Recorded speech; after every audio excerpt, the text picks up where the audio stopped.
ganito pala nangyari, no? So yung sasakyan, maandar. Tapos nabukas yung aircon. Parang pinapa-warm up lang. Tapos lumabas yung driver.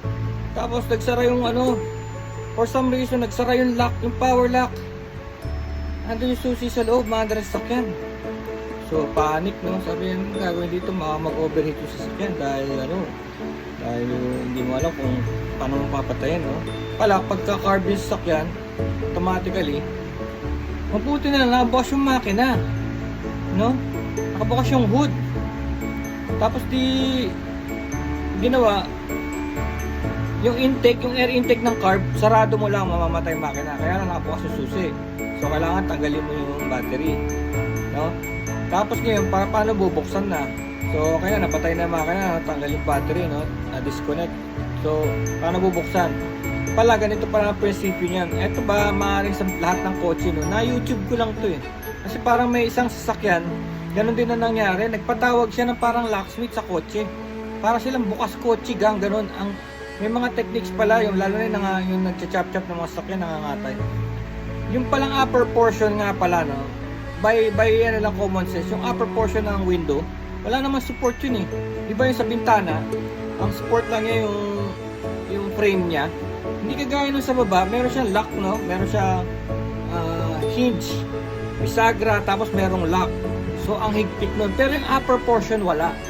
Kasi di ba dun dumadaan kasi yung tao eh, kaya walang support yung mahawak ng window. Lahat ng sasakyan. So yun, napaka-rupok lang nun. So pagka kinabra mo, alam mo yung crowbar, pag kin-crowbar mo, yung crowbar, gusto mo lang hindi magasgas yung sasakyan mo. Pag kin-crowbar mo, bubukas yun ng konti, enough para makapasok yung wire, GI wire. Yung GI wire naman, yun yung pang susungkit mo dun sa locking system mo. Buti lang yung locking system nandun. Yung GI wire pang susungkit mo, no? So, kahit na sabihin na natin walang knob yung lock ng door mo, meron naman siyang parang ano yung alam mo yung grip para sa tao, yung grip. So, yun, susungkitin mo ng GI wire. GI wire mo nakahook na ganun. Kukunin mo. At importante, makapasok yung wire, yung GI wire. Yun ang importante, dapat makapasok siya. Kasi may goma eh, may goma. So, ang gagawin mo, pagpwersahin mo nga lang yun ng crowbar or something na ganun para magbukas lang, makapasok lang yung wire. Kasi kung hindi makakapasok dahil dun sa rubber nga sa gilid ng mga pinto, no? So pag naipasok mo yun, makaka-access ka na dun sa ganun. So yung pa rin pala ang way.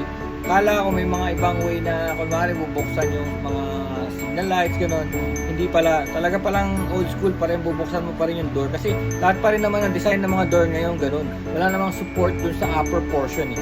Diba? Dun sa upper portion ng mga pinto ng mga lahat ng sasakyan. No? So ganun pa rin pala ang way nung kadadaan para ma-access mo. So ginawa ko ngayon, kaya nag-YouTube lang ako, tapos yun, nakuha siya, nabuksan ko ulit. Yun.